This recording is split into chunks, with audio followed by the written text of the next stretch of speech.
बेटा हम लोग पहुंचे हायर परचेज अकाउंट में। हायर परचेज अकाउंट में जो मैं आज क्वेश्चन कराने वाला हूँ, ये टेक्स्ट बुक का क्वेश्चन नंबर 6 है। मैंने ऊपर मेथड का नाम लिख के रखा है कि इस क्वेश्चन में कैश प्राइस या कॉस्ट प्राइस दिया हुआ नहीं है, तो हम लोगों को कैश प्राइस और कॉस्ट प्राइस इस क्वेश्चन में फाइंड आउट करना है। कैसे? एक थर्ड ईयर के डेप्रिसिएशन की अमाउंट दी हुई है क्वेश्चन में, उस थर्ड ईयर की डेप्रिसिएशन की अमाउंट में से हम लोग कॉस्ट प्राइस कैलकुलेट करेंगे। ये इस क्वेश्चन में सीखने जैसा है। बाकी starting, ending, journal entries, ledger posting सब कुछ सेम है। सीखने जैसा क्या है कि डेप्रिसिएशन में से कैश प्राइस कैसे कैलकुलेट करते हैं। ये क्वेश्चन नंबर 6 है हमारा। मैं क्वेश्चन रीड करूंगा पहले पूरा, धीरे धीरे सारी इंफॉर्मेशन बताते जाऊंगा, सुनना ध्यान से। ऑन 1/4/2007, बस रुक जाते हैं, ये परचेज की डेट है। On 1/4/2007 Sachin purchased one machinery from Dravid. तो on 1/4/2007 Sachin purchase one machine from Dravid. अब इतना इंफॉर्मेशन पहले मैं लिख देता हूं आंसर में। ये हमारा मेथड, ये हमारा आंसर। आंसर नंबर कौन सा है? 6, क्वेश्चन 6। यहाँ पे सचिन ने एक मशीन परचेज की है ड्राइविड से, तो परचेजर का नाम या हायरर का नाम सचिन है। ओके, सेलर का नाम या वेंडर का नाम ड्राइविड है। ऑन 1/4/2007, तो डेट ऑफ परचेज 1/4/2007। अब ये जो फॉर्मेट मैंने बना के रखा है कि परचेजर का नाम क्या है, सेलर का नाम क्या है, एसेट कौन सा है, रेट ऑफ इंटरेस्ट क्या है, कैश प्राइस क्या है, ये सारी इंफॉर्मेशन पहले से ही आप क्वेश्चन में दे ढूंढ लो, तो बाकी पूरा क्वेश्चन आपके लिए इजी हो जाएगा। इतनी इंफॉर्मेशन पहले से ही मेरे को चाहिए हमेशा, हर क्वेश्चन में। ओके, और आगे क्वेश्चन में क्या दिया हुआ है? On hire purchase system and paid rupees 2 lakh at the time of contract. Paid rupees 2 lakh at the time of contract. अब at the time of contract मतलब क्या? At the time of contract मतलब ये 2 lakh rupees हमारा down payment है। ये सचिन ने पहले ही दिन पे ड्राविड को पे कर दिया। ये 2 lakh rupees at the time of contract मतलब ये 2 लाख रुपीज हमारा डाउन पेमेंट है। तो मैंने डाउन पेमेंट के सामने डेट भी लिख दी, अमाउंट भी लिख दी। 2 lakh rupees, obviously 2 lakh rupees.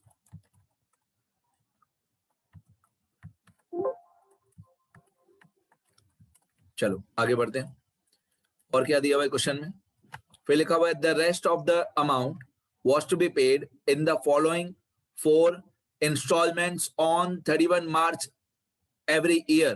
मतलब बाकी के जो इंस्टॉलमेंट्स हैं वो हर साल 31 मार्च पे पे करनी है। Remaining amount in 4 installments on 31 March each year. इसको बोलते हैं 4 annual installments on 31 March each year. और आगे चल के डेट्स भी दी हुई है। मतलब इजी इस बात में हो जाएगा कि एक साल में एक ही इंस्टॉलमेंट है, तो हमारी कैलकुलेशन, जर्नल एंट्री इजी हो जाती है। एक साल में एक ही इंस्टॉलमेंट हो तो with interest eight 10% per annum on cash price. ये रेट ऑफ इंटरेस्ट है 10%। तो मैं यहाँ पे रेट ऑफ इंटरेस्ट मैंने लिख के रखा है, उसके सामने मैं लिख दूंगा 10%। ये रेट ऑफ इंटरेस्ट मैं लिख दूंगा सीधा 10%। बाकी सब आगे पीछे लिखा हुआ है, मैंने सिर्फ 10 लिखा। आगे अब एसेट का नाम क्या था? यहाँ पे ऊपर लिखा हुआ है वन मशीनरी। वन मशीनरी तो मैंने लिख के रखा है name of asset equal to dash. तो name of asset is machinery.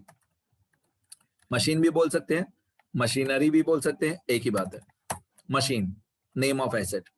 तो हो सकता है ना एग्जाम में मशीन की जगह फर्नीचर हो या कोई और एसेट हो, इसलिए नेम ऑफ एसेट लिख लेना चाहिए।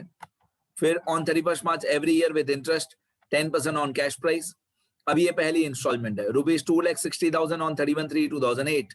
ये पहली इंस्टॉलमेंट है क्योंकि परचेज की डेट है 1/4/2007, तो 31/3/2008 मतलब पहला साल खत्म हुआ। 2007 से 2008 पहला साल खत्म हुआ, फिर 2009, फिर 2010, उसके बाद यहाँ पे दिया हुआ है 31/3/2011।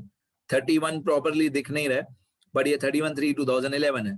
तो 8, 9, 10, 11 ये 4 हमारे इंस्टॉलमेंट्स की डेट्स है। मैं डेट्स लिख देता हूँ यहाँ पे सारी।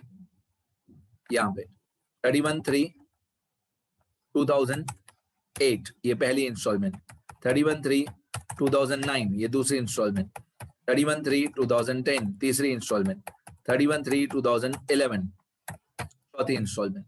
ठीक है, अभी अमाउंट्स देखते हैं चारों इंस्टॉलमेंट्स की क्या है।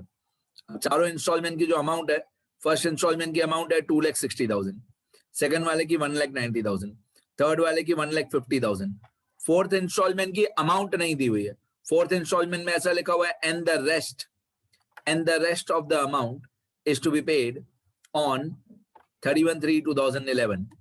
तो फोर्थ इंस्टॉलमेंट की अमाउंट नहीं दी है, घबराना नहीं, डरना नहीं, सब हो जाएगा। फोर्थ इंस्टॉलमेंट नहीं दिया हुआ है, कोई बात नहीं, हम फाइंड आउट कर लेंगे। तो ये फर्स्ट इंस्टॉलमेंट की अमाउंट है 2,60,000, सेकंड इंस्टॉलमेंट 1,90,000, थर्ड 150, फोर्थ नहीं मालूम है। 260, 190, 150 नंबर्स याद करो।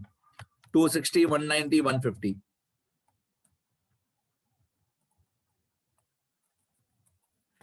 260, 190, 150 ये तीन इंस्टॉलमेंट दी हुई है। ये फर्स्ट इंस्टॉलमेंट, ये सेकंड इंस्टॉलमेंट, ये थर्ड इंस्टॉलमेंट। फोर्थ इंस्टॉलमेंट की अमाउंट नहीं दी हुई है तो मैं क्वेश्चन मार्क कर देता हूँ। फोर्थ इंस्टॉलमेंट मालूम नहीं कितना है। अब इनका जो टोटल होता है डाउन पेमेंट प्लस चारों इंस्टॉलमेंट्स, इनका जो टोटल होता है वो हमारा कॉन्ट्रैक्ट प्राइस होता है। लेकिन इस क्वेश्चन में कॉन्ट्रैक्ट प्राइस कितना आएगा मालूम नहीं, क्योंकि फोर्थ इंस्टॉलमेंट मालूम नहीं है। तो कॉन्ट्रैक्ट प्राइस कितना आएगा मालूम नहीं, उसके लिए पूरा स्टेटमेंट सॉल्व करना पड़ेगा, फिर पता चलेगा। हाँ पता चलेगा पर अभी नहीं, लास्ट में। आगे फिर अब पहुंच गए इस क्वेश्चन के सबसे इंपॉर्टेंट पार्ट पे।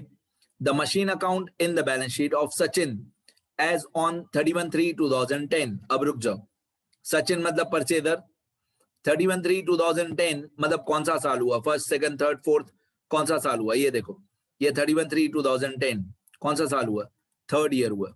दिमाग लगाओ, 1/4/2007 पे हमने मशीन खरीदी थी, 1/4/2007 पे मशीन खरीदी थी, तो 1/4/2007 से 31/3/2008 पहला साल, 1/4/2007 से 31/3/2008 यहां तक एक साल पूरा कंप्लीट हुआ।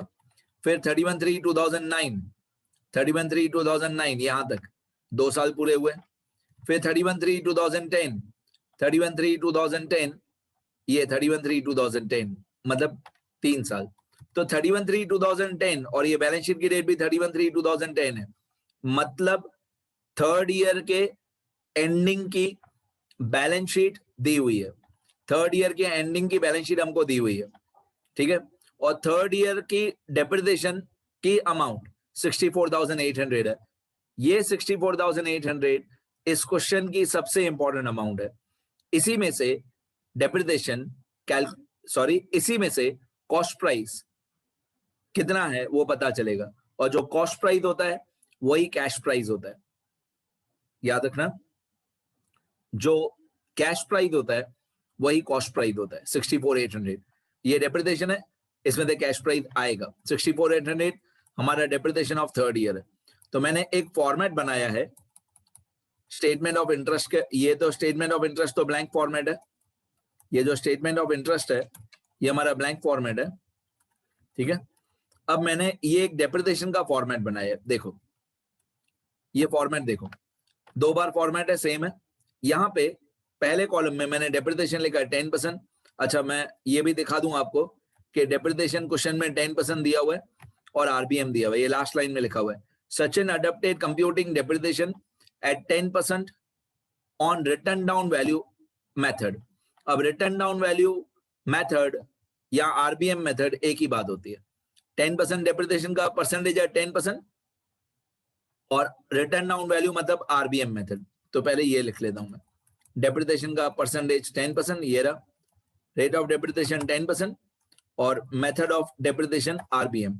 अब आरबीएम या रिटर्न डाउन वैल्यू मेथड एक ही बात होती है, ठीक है। वापस क्वेश्चन में जाते हैं। ये हो गया, 10% याद रहेगा, आरबीएम याद रहेगा, क्वेश्चन में दिया हुआ है 10% आरबीएम, ये रहा 10% और ये रिटर्न डाउन वैल्यू मतलब आरबीएम।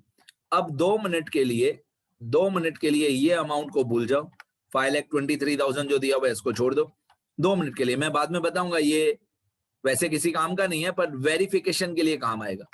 और ये 458,200 इसको भी भूल जाओ। ये जो डेप्रिसिएशन है 64,800, डेट को ध्यान दो 31 मार्च 2010 और ये डेप्रिसिएशन की अमाउंट को ध्यान दो 64,800। मतलब ये जो 64,800 है ये 31/3/2010 का डेप्रिसिएशन है, मतलब ये थर्ड ईयर का डेप्रिसिएशन है 64,800। बस ये 64,800 में मैं सब अभी सॉल्व करके दिखाता हूँ।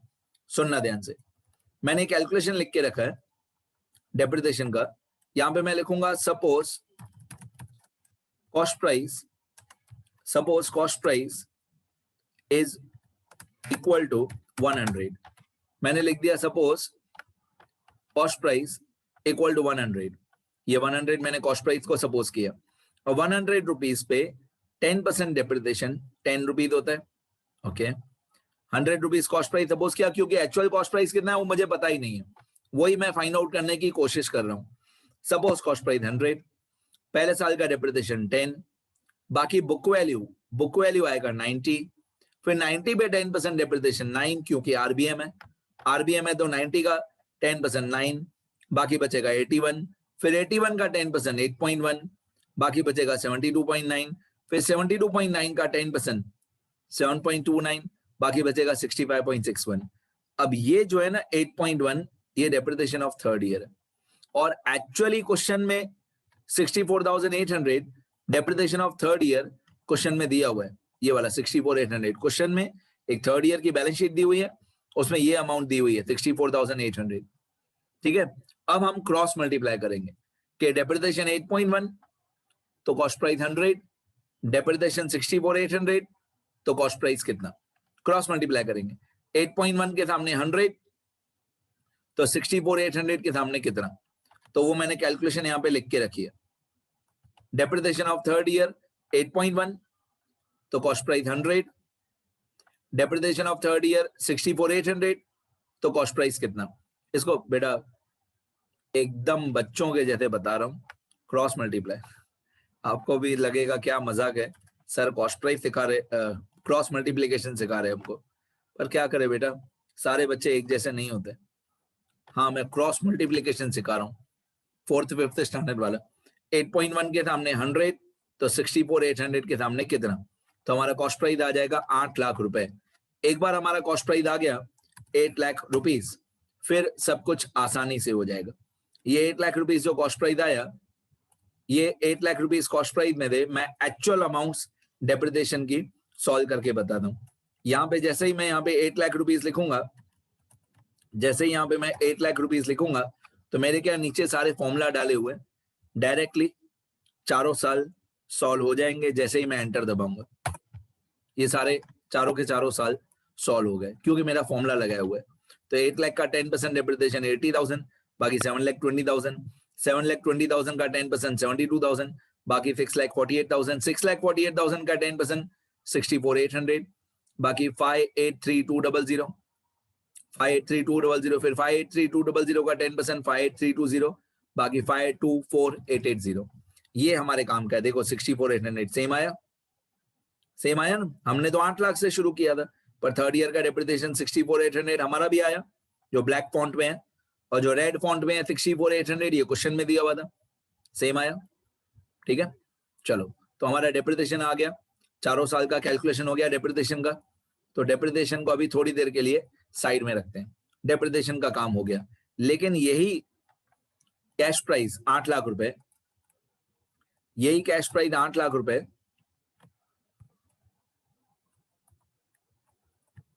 यही कैश प्राइस 8 लाख रुपए हमको, ठीक है, डेप्रिसिएशन में तो काम आएगा, लेकिन स्टेटमेंट ऑफ इंटरेस्ट में भी काम आएगा। अब हम लोग स्टेटमेंट ऑफ इंटरेस्ट को इस 8 लाख रुपए से शुरुआत करेंगे। अभी हम लोग जैसे नॉर्मली स्टेटमेंट ऑफ इंटरेस्ट का क्वेश्चन करते हैं, वो मैं कंप्लीट करूंगा। ये स्टेटमेंट ऑफ इंटरेस्ट, अब हमारा रेट ऑफ इंटरेस्ट था 10%, हमारा रेट ऑफ इंटरेस्ट था ये वाला 10%, यहाँ पे मैंने लिख दिया 10। चलो अभी धीरे धीरे शुरू करते हैं। सबसे पहले कैश प्राइस हम लोगों ने फाइंड आउट किया, कितना कैश प्राइस फाइंड आउट किया हमने, 8 लाख रुपए। ठीक है, अब मैं चारों इंस्टॉलमेंट्स की और डाउन पेमेंट की अमाउंट लिखूंगा। पहले डाउन पेमेंट और इंस्टॉलमेंट्स लिख दूंगा मैं सारी, फिर धीरे धीरे ये कैलकुलेशन बताऊंगा। सिर्फ 4th इंस्टॉलमेंट की अमाउंट नहीं मालूम है, बाकी सब हमको मालूम है। चलो, down payment 2 lakh, first installment 260, second installment 190, third installment 150, 4th installment नहीं मालूम है। तो 2 लाख, 260, 190, 150। अभी फटाफट हो जाएगा, ये सब कॉमन है, जैसे हमने थियरी वाले पेज में स्टेटमेंट बनाई थी, बिल्कुल वैसे ही है, 2 मिनट में खत्म हो जाएगा, सुनते रहो। इस इंस्टॉलमेंट के कॉलम में लिखेंगे 2 लाख हमारा डाउन पेमेंट, फिर 260 हमारा फर्स्ट इंस्टॉलमेंट, फिर 190 सेकंड इंस्टॉलमेंट के सामने लाइन देखो, फिर 1,50,000 थर्ड इंस्टॉलमेंट के सामने, फिर फोर्थ इंस्टॉलमेंट के सामने क्वेश्चन मार्क, पता नहीं कितना आएगा। डेट्स देखो, लाइन देखो, ये 1/4/2007 कैश प्राइस, फिर 1/4/2007 सेम डेट पे डाउन पेमेंट, फिर 31/3/2008 पे फर्स्ट इंस्टॉलमेंट, 31/3/2009 पे सेकंड इंस्टॉलमेंट, 31/3/2010 पे थर्ड इंस्टॉलमेंट, 31/3/2011 पे फोर्थ इंस्टॉलमेंट। चलो शुरू करते हैं। सबसे पहले ये 2 लाख रुपीज हमारा डाउन पेमेंट है। डाउन पेमेंट एक ऐसा इंस्टॉलमेंट होता है जिसमें इंटरेस्ट नहीं होता है, ये ऊपर लिखा हुआ है इंटरेस्ट, ये रहा इंटरेस्ट। तो डाउन पेमेंट एक ऐसा इंस्टॉलमेंट है, ऐसा इंस्टॉलमेंट होता है जिसमें इंटरेस्ट नहीं होता है। सारा का सारा 2 lakh rupees payment towards cash price होता है।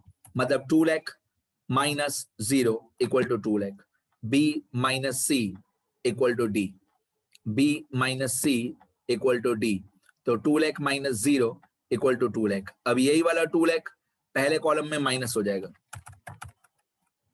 यही वाला 2 लाख जो पेमेंट टुवर्ड्स कैश प्राइस वाला 2 लाख है, ये 2 लाख कॉलम नंबर डी वाला वही कॉलम नंबर ए में माइनस होगा।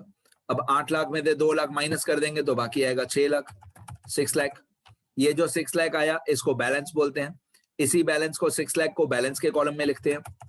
6 लाख जो यहाँ पे बैलेंस आया 6 लाख, उसी को बैलेंस के कॉलम में लिखते हैं 6 लाख।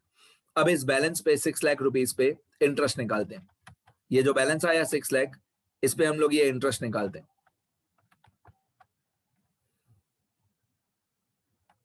इसी बैलेंस पे 6 लाख पे हम लोग ये इंटरेस्ट निकालेंगे। ये लिखा हुआ है 10% इंटरेस्ट पर एनम, और यहाँ पे गैप देखो कितना है।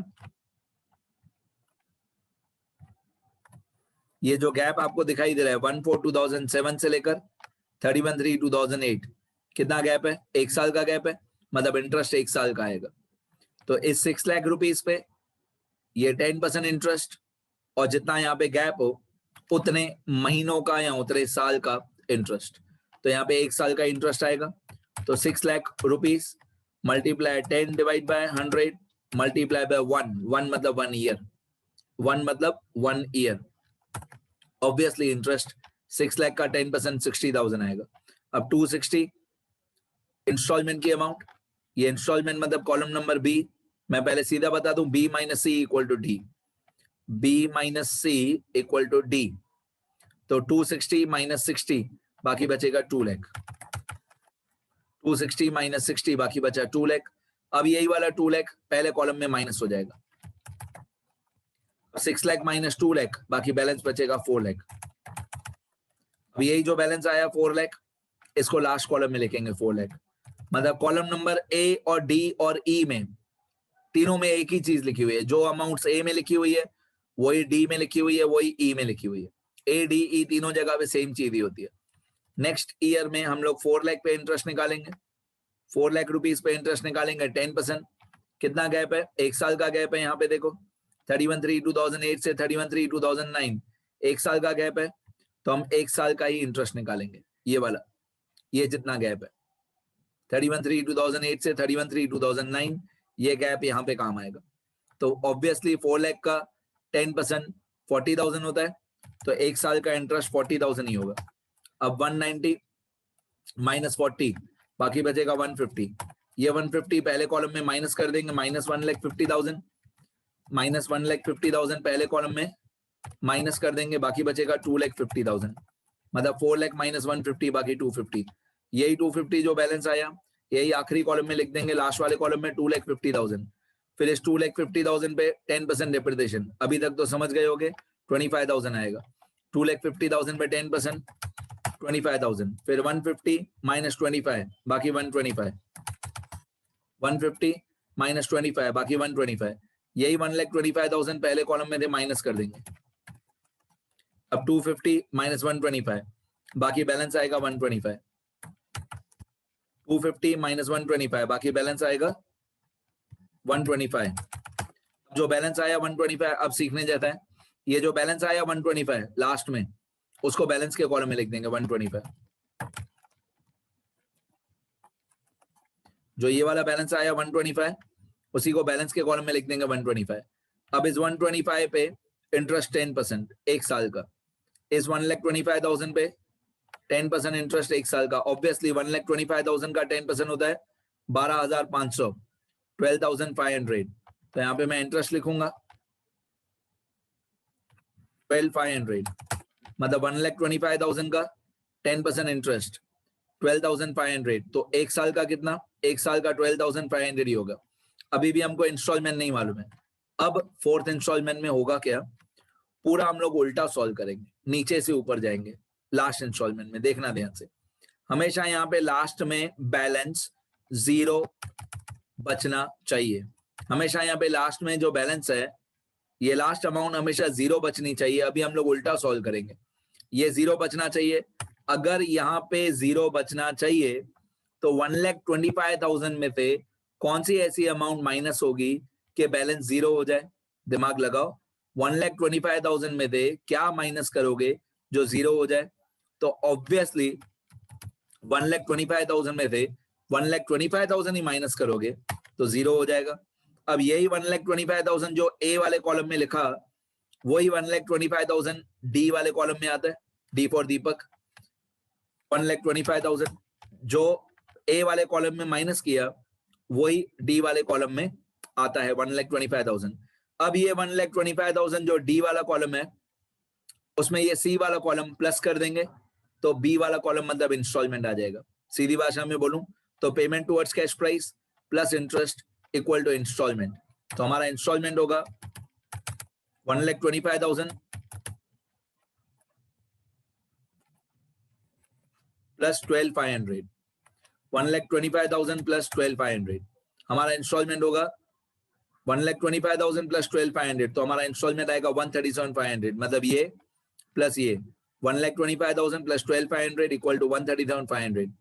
कंप्लीट हो गया। यही 0 जो लास्ट में 0 है, वही 0 यहाँ पे भी आता है, उसके नीचे भी वही 0 आता है। वही यही वाला 0 यहाँ पे भी आता है 0, उसके नीचे भी 0। अब मैं सारे कॉलम्स का टोटल कर दूंगा। कैश प्राइस का कॉलम नंबर डी का टोटल मेरे को पहले से ही मालूम है। कॉलम नंबर डी का टोटल वही आना चाहिए हमेशा जो ये वाला 8 लाख रुपए कैश प्राइस था।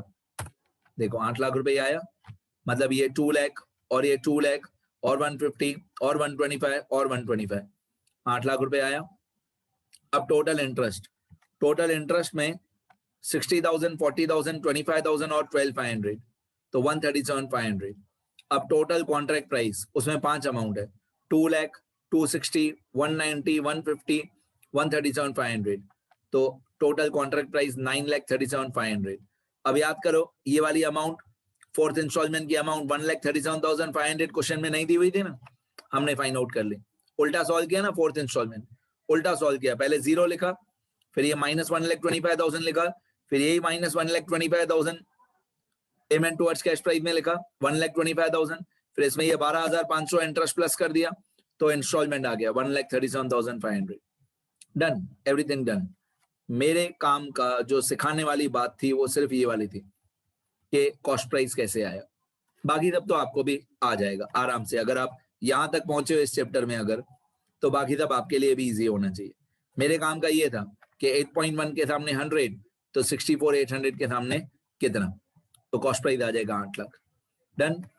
और मेरे को कैलकुलेशन ही मेन समझानी होती है, जर्नल एंट्रीज और लेजर एंड पोस्टिंग तो हर क्वेश्चन में सेम होती है। तो एक बार मैं आपको यहां तक जितना मैंने समझाया वो स्क्रॉल करके दिखा देता हूं। ये फोर्थ मेथड हमारा, हेडिंग लिखना अच्छी तरह। ये क्वेश्चन है आपके रेफरेंस के लिए, आप कभी भी ये क्वेश्चन देख सकते हो स्क्रीन से। ये टेक्स्ट बुक वालों का आंसर है। ये कैलकुलेशन जो हमेशा लिखनी चाहिए, कैश प्राइस क्वेश्चन में नहीं दिया हुआ था। ये जो कैश प्राइस है ना, ये क्वेश्चन में नहीं दिया हुआ था। ओके, ये कैलकुलेशन हमारी सारी, ये अच्छी तरह लिखना। इस टेबल को, इस स्टेटमेंट को जितना अच्छी तरह समझो उतना आपका फायदा है। सबसे इंपॉर्टेंट ये स्टेटमेंट है, सारी जर्नल एंट्री भी इसी में दी होगी।